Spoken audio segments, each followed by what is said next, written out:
Okay, so we're going to get started with all the things we're going to be working with today. First, we have our rubber gloves.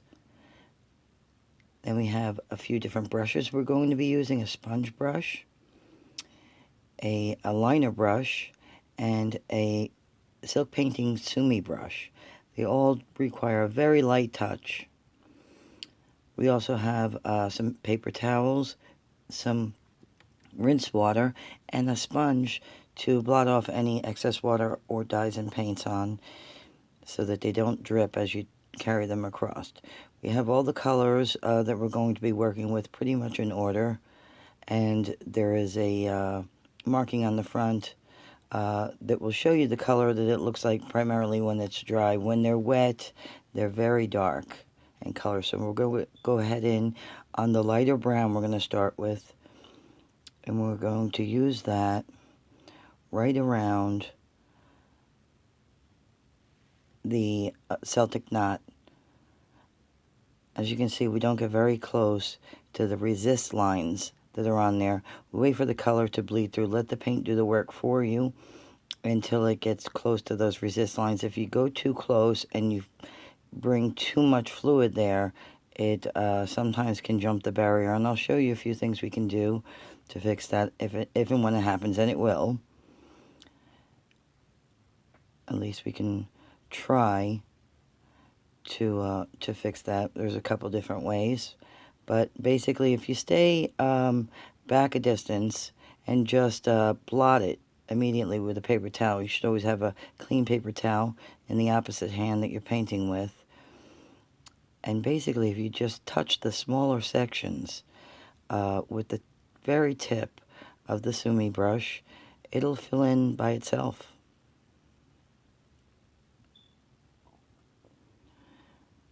You can always come back to any of the sections after a few minutes after the spreading and add a little more to it. Even right in the middle, it will push towards the barriers. We're just going to go ahead and fill in right across this Celtic knot with the light brown sienna. It's a sienna color background. Just staying away from all of those resist lines.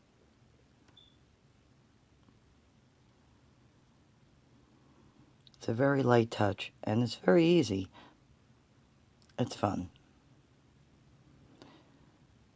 So when you get through the entire middle section there, right across the top and the bottom of the Celtic knot, we're going to go in on the very end of the scarf with the darker brown color, and they're going to blend together very nicely.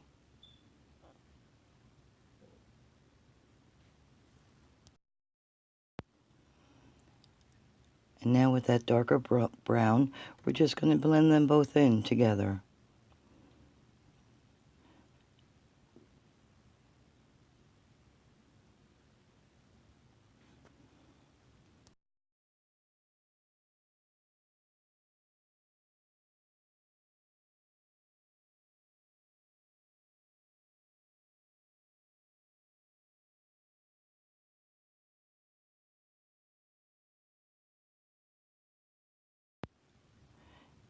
Now I see where right on this section at the top we jumped a resist barrier with some of the lighter brown. So we go ahead and rinse that brush out and apply a little bit of water and blot that dry, and do that over several times.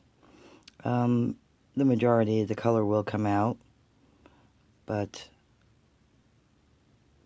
it'll still leave a light stain to it, and that'll blend in with the next color that we fill it in with. But at any point, the first thing you can do when you feel like you have too much close to a resist line and it's going to bleed through is go ahead and blot it right away, and then rinse with the water. So we'll go ahead and now above the Celtic knot, and we're going to move into the yellow color. So now we're going to work on this next section, the yellow, with the sponge brush.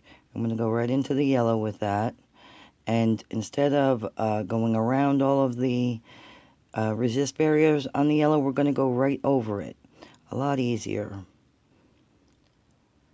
That would have been a lot of tedious work in and out of there. But yellow is going to be a highlighting color throughout the tree and the leaves. So we can go ahead and put that down right over the top of the entire tree. And then above somewhat where we're going to blend in with the green next. And then without rinsing, we're going to go right into the lighter green and go ahead and mix that right in with the top of the yellow gold. And go over another maybe 3 inches.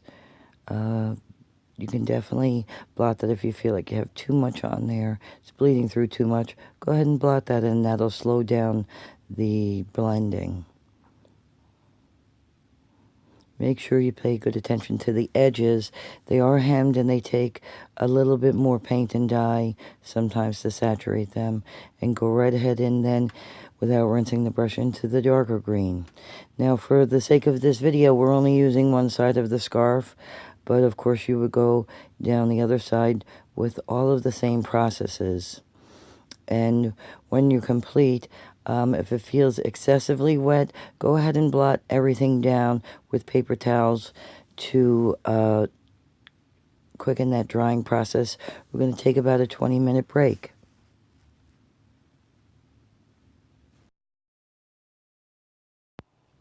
Okay, so now we're going to go in with that thin liner brush and the sienna, the lighter of the browns, and just go ahead and do the branches to the tree.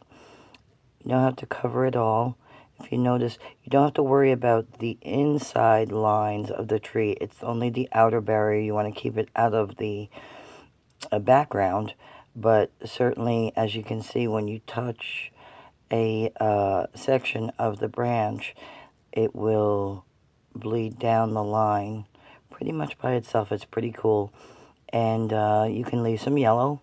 We're going to be adding some darker brown in here for shading and dimension, and also some water to blend them. So we go ahead in and go through the whole tree, section by section, usually with the sienna, and then a little bit of water to mix with that so that it blends nicely, and then go ahead and shade certain areas with the darker brown. And basically go through the whole branch system on the tree, section by section. Very light touch. Keep the paper towel in the other hand. If for some reason you should go over a barrier, go ahead and blot that quickly with the paper towel. It's a very light touch. There's some very small areas.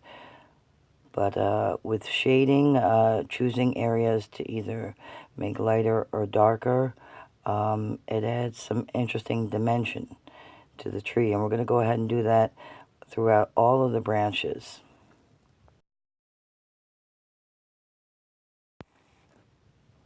And then we're going to rinse that brush and go into the lighter green, start shading some of the leaves, just touching basically right down the rib line, the center, and it'll randomly place green, leaving some yellow. We're going to add a little of the darker green to that, and then just a touch of yellow to spread it around. Yellow is a bully color, so it pushes colors around, and then that'll add some interesting dimension to this.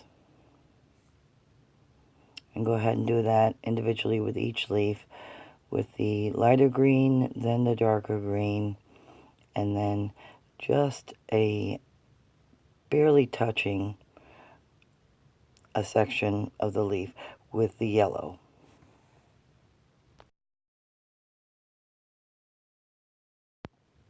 Okay, so now we're going to go ahead into the Celtic or Celtic knot at the bottom, and it's actually two infinite patterns are wound together. If you follow it, you can see where there are two different. Now you can go with any of the colors, the green, the dark, the light, the yellow. I would not go with the brown because you're in that area already. And just a very thin line. Go ahead and come just right down the middle. Don't try to reach the resist barriers. That it will run that way, and if you need to come back, but this is kind of a critical place that you want to be real careful to come right down very slowly. When that green mixes in with the sienna there, that's not an easy color to get out. We have some other things we can do, but that's basically what we're going to do is follow. I'm going to go with this darker green with one of the patterns, and then you'll see where we'll go to the yellow color, the golden yellow color with the other side, and they kind of intertwine. So now we'll go in the other pattern with the yellow.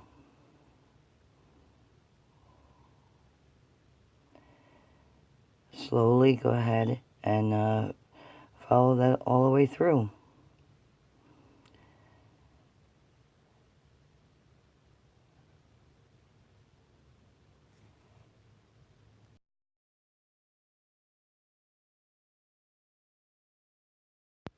Okay, so that's looking pretty great.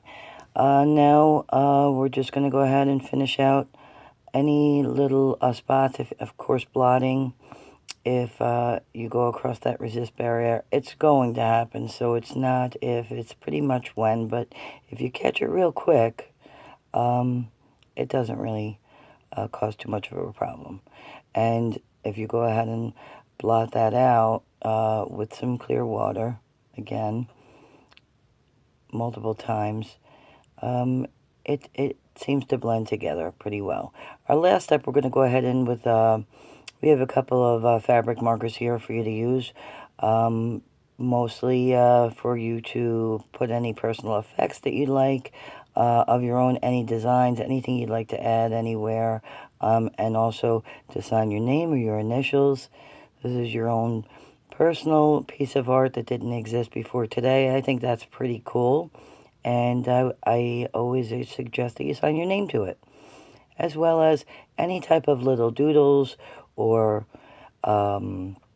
inscriptions possibly you might like to add.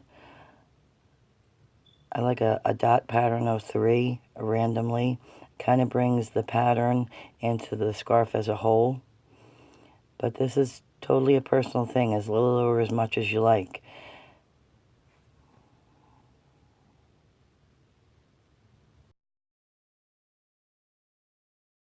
You might also want to add some of the gold in the leaf patterns, or possibly around any of the leaves or branches where you might have a little bit of a bleed through that you want to distract from. And basically, that is it. We're going to go ahead and take the pins out of the edges of your scarf and carefully place them in the sides of your artboard all the way around. And we will come around and get your scarf. Go ahead and rinse it out for you and use a fixative on it. And I'll show you what to do with it when we bring it back for you. So while we're rinsing the scarf, that paper that's below the first layer can be removed and thrown away.